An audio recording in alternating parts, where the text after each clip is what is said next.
درس نوبتی خود رو دوام میکنیم درباره عملها با عادتهای راسیونالی و ایراسیونالی. اکنون یک چند مثال کار میکنم در اینجا با عادتهای کسری و دهی. نگاه کنید در این سوال یک ifade داشته است، باید این رو حساب کنیم. ifade خیلی مرکب است. برای کار کردن این راه آسان رو هم وقت یافتن و حرکت کنید. برای چی؟ چونکه جواب نگاه کنید عددهای بوتون، عددهای کسری نیستن.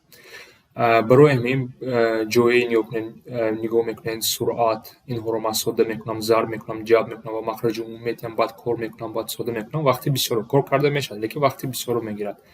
مقصد شما تستر کار کردن، چونکه این تست است.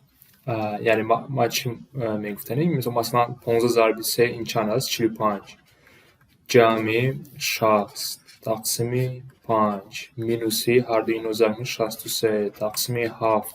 از اینجا نگاه میکنین 105 تقسیم 5 میز 63 تقسیم 7. این خیلی کار کرده اینو اختصار میشوند و بعد تر رو میکنن جوابی یافته میتونن.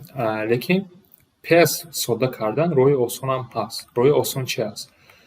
نگاه کنید در کسری اول در صورت ما 15 داریم. این نمودی رو درست است، لیکن وقتی بسیار میگیرد. وقتی بسیار میگیرد بیاین روی آسانتر رو، روی تستر رو یافتن برکت کنیم. چی میشه؟ نگاه کنیم در کسر اول نگاه کنیم 15 در هر دو جا هست. اون رو از قاس بیرون اگر گیرم چی میشه؟ 3 جمع 4 تقسیم 5 مینوسی این کسر رو در همینجا ساده کرده میتونه 21 و 7 است. هر دو این اختصار میشوند. چی میموند؟ 3 میموند. یعنی ifade دوم کسر دوم به 9 برابر است. از اینجا هم یکم رو ما ساده کرده میتونیم. 15 و 5 این 3 میشود، یعنی 3 ضرب 7 مینوس 9، یعنی 21 مینوس 9 برابری چند میشه؟ 12 میشه. از اینجا جواب ما 10 میشود. باز یک به همین مثال مانند سوال 23 نگاه کنیم. باز از اینجا پس ضرب رو اجرا کرده، طرح کرده، مخرج رو میافتن ساده کرده میتونیم. 11 7 10 این چند میشه؟ 7 میشود. در اینجا نگاه کنیم 23 عمومی است، اون رو از قوس بیرون گیریم. اگر 23 در قوس 16 مینوس 2 تقسیم 7 مینوس 35 این چند میشود؟ بیاین برای فهمشون 23 ضرب 14 تقسیم 7 مینوس 35. از اینجا نگاه کنید هر دو اینها اختصار میشوند، 2 میماند و چی میشود؟ 46 مینوس 35 این برابر میشود به 11. جواب ما 11 میشود. سوال نوبتی. اکنون در اینجا سوال ما با کسری و دهی داریم، اندی بوتون هم داریم. بیاین کار کنیم، تستر کار کنیم. چی میشود؟ یا کنیم دوتا منفی است، جواب ما مثبت میشود، یعنی این جواب به شده نمیتواند. برای این رو کار کردن به شما کدامش آسان‌تر است، قلای‌تر است؟ با همون رو کار کنیم. مثلا با بعضی‌ها کسری گردن آسان‌تر است، با بعضی‌ها به دهی گردن کار کردن آسان‌تر است. لیکن در اینجا با کسری کار کردن آسان‌تر، چون یک تقسیم رو به دهی نوشته نمیشه، چون که به آخر میرود. بیاین همه این ifade رو به کسری گردانیم. چی میشود؟ یکم ifade این میشود 10 تقسیم 3. منفی رو هر دوش که منفی است ضرب کنیم پلوس میشه، اونها رو به نظر نمیگیرم. این میشه 9 تقسیم 1 از جهت کسر نوشتن و 9 از 1 باشه 1 تقسیم 10 میشه. بعد از اینجا ما ساده کرده میتونیم. ساده کردن چی میشه؟ 10 و 10 اختصار میشه، 3 میره در اینجا 3 میمونه و جوابی ما 3 میشه. سوال نوبتی نگاه کنین.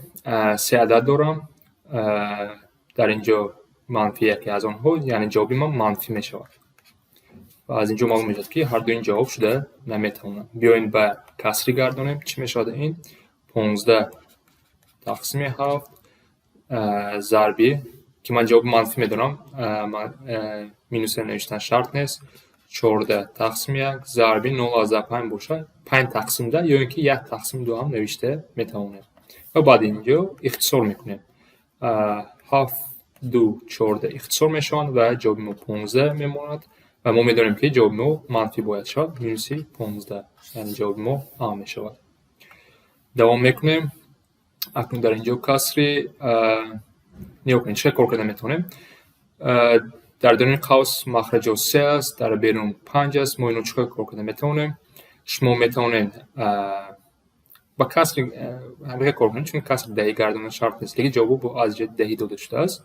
بیاین کار کنیم. چی میشه؟ یکم ایفاده این بوتون ها رو بوتون جمع کرده میتونم. این میشه 7 بوتونو 6 تقسیم 5. یعنی صورت از 5 کلون است. در اینجا یک زیادتی است، یعنی 8 بوتون 1 تقسیم 5 میشود. یا اینکه 8 از 2 1 تقسیم 5 0 از 2 8 از 2 میشود. دویم ایفاده 3 و 2 رو طرح میکنم. این میشود 1 تقسیم 3 1 تقسیم 3 حصه ها میروند و جواب 1 میموند. یعنی در آخر میموند 8 از 2 مینوس 1 و این میشود 7 از 2. جواب ما با ویرگول میکنیم 7 از 2 میشود. دوام میکنیم. در اینجا بیایم به دهی گردانم. اکنون چی میشه؟ 2 بوتون 1 تقسیم 2 از 5 2 از 5 ضرب 4 از 2 جمع 2 از 5 ضرب 5 از 8.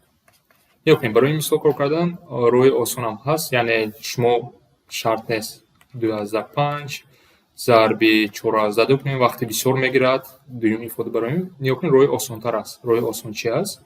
در هر دو ایفاده من 2 از 5 دارم. اون از قوس بیرون برگیرم. چی میموند؟ 4 از 2 جمع 5 از 8 و این میشه 2 از 5 درون قوس چه که میبینیم 10 است ضرب 10 و این میشه 25.